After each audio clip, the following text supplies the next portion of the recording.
Estamos de volta com mais um podcast e eu recebo hoje o pastor Edio Peixe, ele que trabalha ao lado do pastor Marcelo, co-pastor na Igreja Assembleia de Deus aqui em Porto Belo, é o pastor local da Igreja Sede. Pastor Edio, bem-vindo. Tudo bem, Hélio Machado, canal estimado, agradeço a Deus por essa oportunidade, por estar aqui contigo e comunicando aí com os inscritos no seu canal, que tem sido muito bom. Muito bem. E você que ainda não é inscrito no canal, então aproveite, se inscreva, deixe o seu like, ative o sininho para ser notificado sempre que postarmos novos vídeos, ok? Vamos falar então com o pastor Edio sobre liderança eclesiástica no podcast de hoje.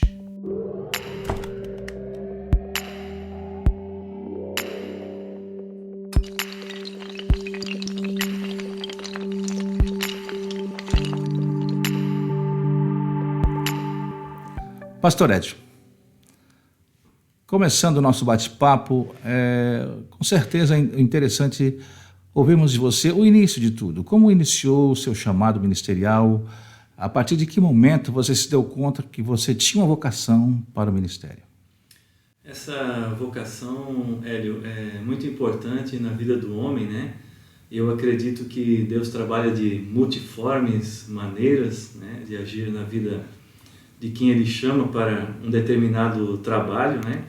E eu me senti nesse chamado há muitos anos atrás na minha vida e iniciei, né, de forma voluntária ao lado do meu pastor na época, e com essa vivência, com essa andança da cristã, né, fazendo a obra de Deus, identifiquei com a minha família o momento que nós deveríamos então viver de maneira integral, né, trabalhando para o reino de Deus. Então isso fazem anos, um grande tempo, e nós estamos aí servindo, fazendo da melhor maneira possível, né?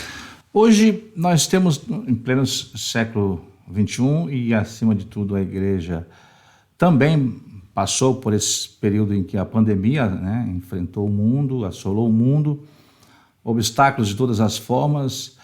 E você no dia a dia, na labuta ministerial, o contato diário com as ovelhas, qual foi a impressão inicial que você teve de tudo isso?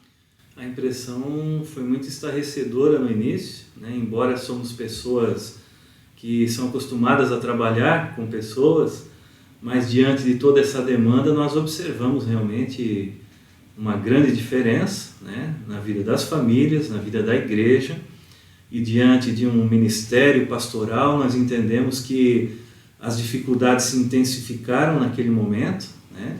E foi muito importante a presença, a comunicação, a interação com os membros, com as famílias, né? Com os pais, mães, enfim, filhos, para que pudessem ter estrutura para vencer isso tudo, né? Diante de algo que veio que todas as pessoas tiveram que se reinventar, né, realizar alguma coisa na sua vida, na sua casa, e com a igreja não foi diferente, né, desenvolvendo trabalhos relevantes, utilizando de mídias, né, e divulgando o evangelho e cuidando das pessoas, né. Ao longo do seu chamado ministerial, ao longo do seu trabalho já em tempo integral com a igreja, o que você tem visto assim como um desafio diante das circunstâncias que envolvem o ministério? Bom, os desafios sempre, como a gente trabalha com pessoas, né, as famílias, os lares, o ministério. Então é muito relevante a pergunta porque abrange muitas coisas, né, em torno das necessidades, em torno do que a gente tem observado realmente de uma maneira geral vem atingir as famílias por causa de ideologias, né, ideias contrárias, e tudo aquilo que vem contra a palavra de Deus, né, e até contra as nossas vidas. Nós temos que nos posicionar, temos que ter uma atitude, né, e com isso também abarcando ou trabalhando de uma maneira que a gente possa proteger, né, os lares com a palavra de Deus, com a oração. E a gente observa realmente muitas famílias ficaram desorientadas, né, sem saber o que fazer, que atitudes tomar, né? Muitas nos procuraram e outras identificamos também as suas necessidades E realmente, né, a família, eu creio que foi a parte no conjunto da sociedade mais afetada, né, diante dos problemas.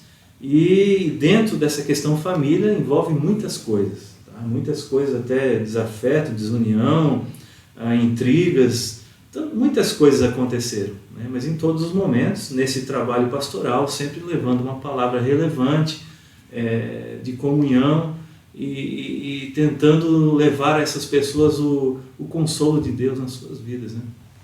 Você tem formação teológica e também atua, né, na área do ensino.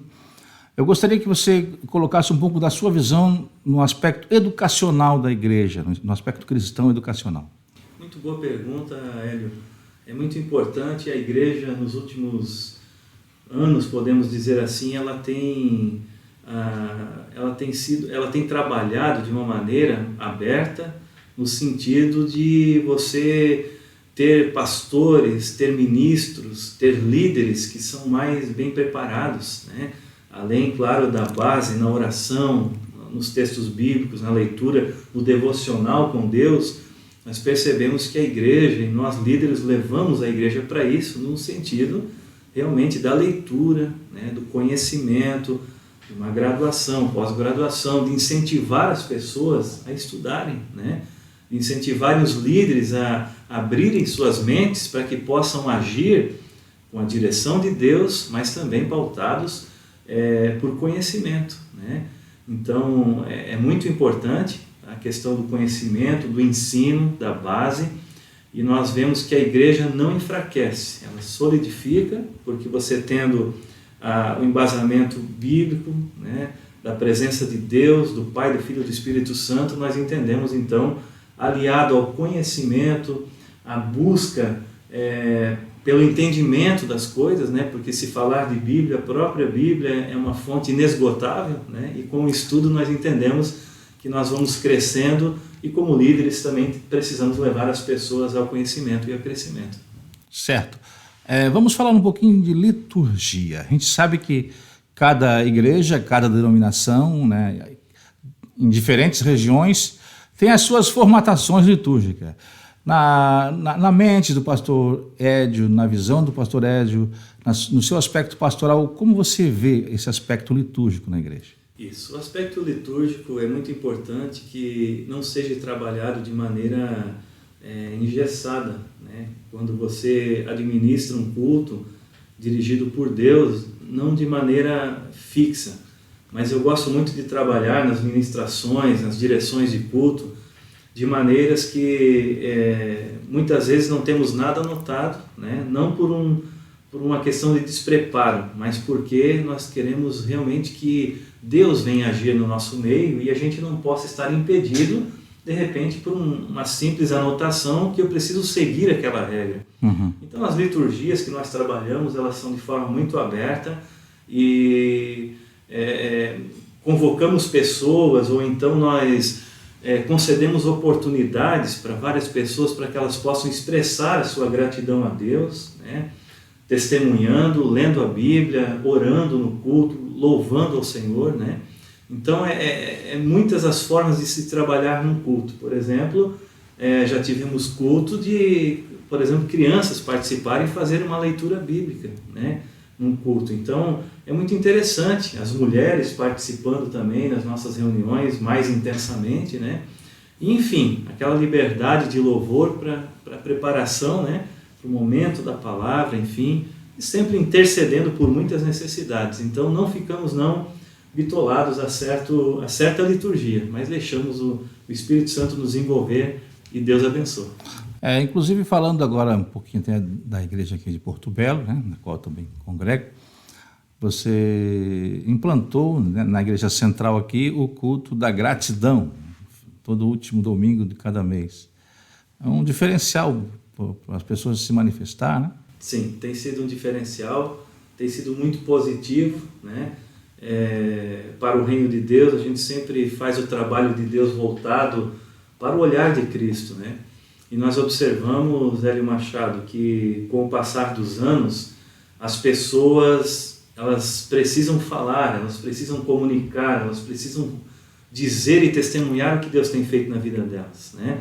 Então, uma grande porcentagem dos cultos as pessoas sentam e ouvem, né? Mas nós abrimos um leque maior para que a pessoa ela possa ter a oportunidade de abrir o seu coração, de falar e contar aquilo que Deus tem feito na vida delas. Então a gente vê ali jovens testemunhando, pessoas da melhor idade, pessoas da média idade, enfim, adolescentes, jovens envolvidos. Então você não só utiliza na sua liturgia pessoas já sempre fixas no altar, no púlpito, né? Mas sim você conversa, convida os membros da igreja, as pessoas, e elas carinhosamente, felizes, elas dão o seu nome, né? E nos passam então o que irão falar. Enfim, nós identificamos ali uma certa quantidade de pessoas, e diante disso nós vemos um resultado promissor, bom, a igreja fica num clima gostoso, porque a simplicidade das pessoas é muito importante ali que seja colocada, e Deus abençoa, Deus opera. Maravilha. Olhando para um aspecto mais evangelístico, evangelizador, como você percebe a igreja nesse período agora que ela vai entrando após pandemia, como você vê a ação da igreja no aspecto mais amplo, falando a nível de Brasil, mas também local, né? Sim, é um aspecto bastante relevante, é bastante abrangente esse assunto, porque realmente é algo que fez com que a igreja se reinventasse, né? Inclusive na sua liturgia, na sua forma de trabalhar, e as mídias, né? A questão aí da internet, das mídias sociais, elas são relevantes, né? nesse momento, e nós observamos que realmente a igreja ela precisa levar o evangelho de todas as maneiras, falando de evangelização, né? De todas as formas possíveis. E hoje, então, as mídias sociais imperam, né? Não baixou a frequência nos cultos, né? Claro, obedecendo a questão da porcentagem, por causa da pandemia, mas nós observamos que, apesar de toda a sistemática tecnológica, de todas as redes sociais presentes, de você poder assistir um culto na sua casa, mesmo assim, né? Aqui na nossa regional a gente percebe que as pessoas querem estar no culto presencial, querem estar na igreja, ouvindo a palavra pastoral, recebendo uma oração, participando da celebração da ceia do Senhor, né? Então, na questão da evangelização, a gente observa as pessoas querem estar presentes no culto presencial, elas amam isso, né? E quando não podem, assistem. Mas, certamente, né, o campo é grande, o campo evangelístico, né, preciso avançar. Eu sempre digo, e aprendi isso na minha graduação, que a igreja ela é um polo referencial onde ela está implantada. Então, a nossa igreja ela é um polo importantíssimo na nossa comunidade, porque a partir desse centro onde nós nos reunimos, que nós chamamos de igreja, ali é onde as pessoas vêm procurar recursos, ajuda espiritual, alguma oração, algum aconselhamento, enfim, algum cuidado que seja relevante para que aquela vida ela seja atingida pelo poder de Deus, né?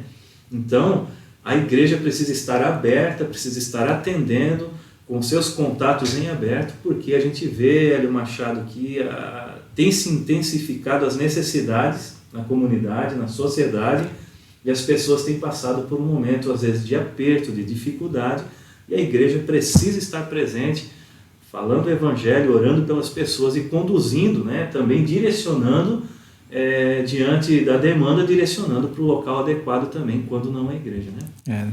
Justamente nesse aspecto bem local, né, que eu quero colocar agora, sobre a questão do vínculo entre igreja e a sociedade local. Na tua visão eclesiástica, como a igreja deve se envolver nesse aspecto? Isso, a igreja por muitos anos, né, eu sirvo a Deus já há bastante tempo, e a gente observa uma crescente muito grande de uma igreja que hoje ela precisa ser dinâmica, ela precisa atuar de maneira direta na sociedade e sendo participativa. Essa atuação é participativa nas comunidades, nas reuniões, né, nas questões que envolvem a sociedade, no legislativo, no executivo, enfim, nas áreas que abarcam todos os projetos que o município caminha. Então a igreja precisa estar de olho, ela precisa ser contextualizada, a liderança tem que estar olhando para as necessidades da comunidade, né? Então a igreja não pode se isolar, né? A igreja ela tem que estar aberta para atender as pessoas como um local de refúgio, né? Então, quanto à sociedade, ela trabalha assim, separado no sentido dela ser uma instituição, né, religiosa, mas segue os protocolos, os ditames governamentais, né, das leis que regem todas as questões, né, de uma associação, e diante disso, então, a igreja acaba sendo relevante quando ela abre as suas portas, né, quando ela chama para si a sociedade e apresenta um evangelho pleno e suficiente, capaz de transformar a vida das famílias, né? Muito bem. Falando no aspecto pessoal do pastor, né, um aspecto ministerial, a questão de conciliar, por exemplo, a questão familiar, a questão igreja, como você vê como um líder, né, na questão eclesiástica, como deve ser o aspecto, a postura de um pastor para coadunar, né, todos esses aspectos? Então, os aspectos são vastos e enfrentamos situações, né, que aparecem no dia a dia, que precisa-se ter uma direção de Deus, um embasamento, para você conversar com as pessoas, para você ser aberto a elas, que, abrindo um parênteses, né, muito tempo a gente percebia assim, que a vida pastoral era algo como que blindado, vamos dizer assim, né, no sentido de que o acesso ao pastor era difícil, se comunicar com ele havia uma dificuldade, não se encontrava, e hoje é totalmente ao contrário. Somos acessíveis, estamos na mídia social, estamos nos contatos e as pessoas elas estão mais perto de nós, né?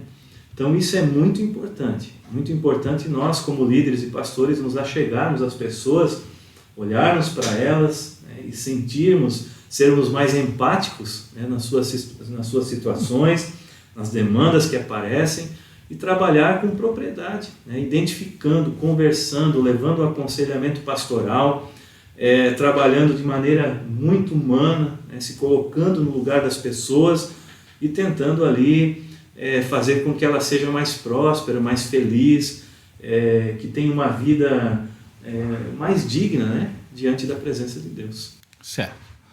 Pastor Edio, quero agradecer a você por esse momento com a gente aqui nesse podcast e eu gostaria que você deixasse uma mensagem de reflexão para todos os nossos espectadores a respeito deste momento.